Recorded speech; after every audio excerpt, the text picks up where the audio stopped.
Pak Ustadz, kalau dalam bahasa Indonesia itu tuh kan kami itu kan banyak, berarti dilakukan oleh banyak orang. Kalau dalam bahasa Arab, kami itu apakah melibatkan yang lainnya atau enggak? Atau atau disebutkan hanya kebesaran Allah aja, tetap Allah yang melakukan, atau di bareng di apa? Diikuti dengan yang lainnya, misalkan dengan disampaikan kepada Nabi Muhammad, kemudian disampaikan oleh Jibril, apakah seperti itu atau tidak Pak Ustadz dalam bahasa Arab? Ya, jangan pernah kita berpikiran kalau Allah mengatakan kami, Allah dengan yang lainnya. Karena itu akan menjatuhkan kita kepada syirik. Allah tidak butuh siapapun untuk menurunkan hujan, tidak butuh pertolongan siapapun, termasuk malaikat. Bahwa Allah memberikan mandat kepada malaikat, menyuruh malaikat, karena kebesaran Allah. Bahwa Allah memerintahkan jagat raya ini berputar, matahari terbit dari timur, terbenam ke barat, karena kebesaran Allah Subhanahu wa Ta'ala. Ya, maksud saya, tanpa matahari manusia mati. Ya, bukan ketika Allah mengatakan kami karena Allah dengan matahari, tidak. Matahari justru diperintahkan untuk terbit dan terbenam, untuk berputar, bumi untuk berputar, semuanya itu dengan kebesaran Allah Subhanahu wa Ta'ala. Ya. Bukan ketika Allah mengatakan sungguh benar-benar kami telah menciptakan manusia dalam bentuk yang sebaik-baiknya. Dan itu artinya Allah besar bersama yang lainnya. Itu yang namanya syirik. Yang menciptakan manusia ya Allah lah. Bahwa di situ ada proses melibatkan manusia. Ya manusia siapa yang ciptakan?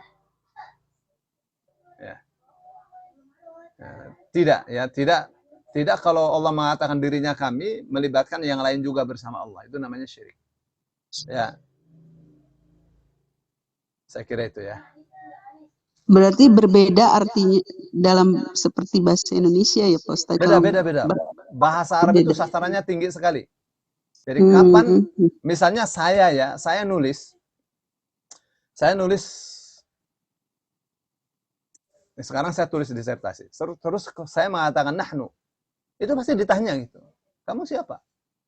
Sombong amat mengatakan kamu itu kami gitu. Ya.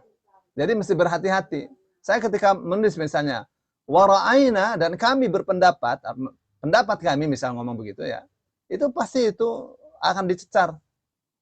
Pengujinya akan mencecar saya. Kamu tuh siapa? Kamu sudah lebih hebat dari Imam Syafi'i. Kamu, waduh, pasti banyak ngomong itu. Ya meskipun dia tahu jawaban saya seperti apa bakalnya. Ya, saya pasti akan menjawab. Saya ketika mengatakan menurut pendapat kami, itu maksudnya saya bersama orang-orang yang sependapat dengan saya. Karena ini urusan-urusan penelitian bukan saya sendiri yang melakukannya. Ya, saya adalah salah satu yang melakukannya. Yang memiliki pendapat seperti saya bukan saya sendiri. 1, 2, 3, misal. Itu sih Bu. Ya, jadi berbeda kaminya Allah dengan kaminya kita. Jadi dalam sastra Arab, ketika satu orang mengatakan dirinya kami, ada dua. Satu, dia bersama yang lain. Yang satu, kalau tidak, dia sedang mengagungkan dirinya. Ya. Dan itu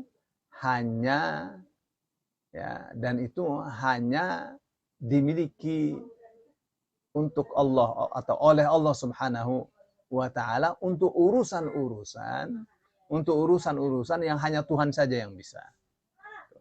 Ya. Yang kedua, dimiliki oleh orang-orang besar, misalnya presiden, direktur, dan seterusnya, ketika dia berbicara atas nama bangsa.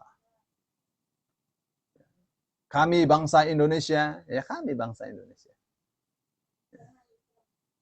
Ya, kami, Anda dari mana? Ya, kami dari Indonesia. Kami bersama rombongan.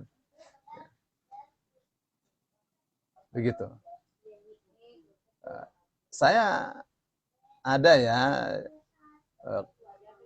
dapatkan satu pelajaran bahwa ini sastra seperti ini persis seperti sastra Belanda. Jadi Ratu Wilhelmina itu selalu mengatakan dirinya kami. Kenapa? Karena untuk menunjukkan kebesarannya. Katanya begitu. ya raja. Ya, itu dalam penggunaan kata ganti orang pertama jamak. Menunjukkan dua, dia bersama yang lainnya atau sedang mengagungkan dirinya. Dan yang itu tidak mungkin bagi Allah Subhanahu wa taala adalah yang pertama, dia dengan dirinya. Ya, Allah turunkan hujan ya Allah sendiri. Ya. Allah ciptakan manusia, Allah sendiri. Ya, manusia tidak bisa ciptakan Allah. Saya kira itu ya. Baik Pak Ustadz, barakallahu fikum, jazakallah khairan. Pak Ustadz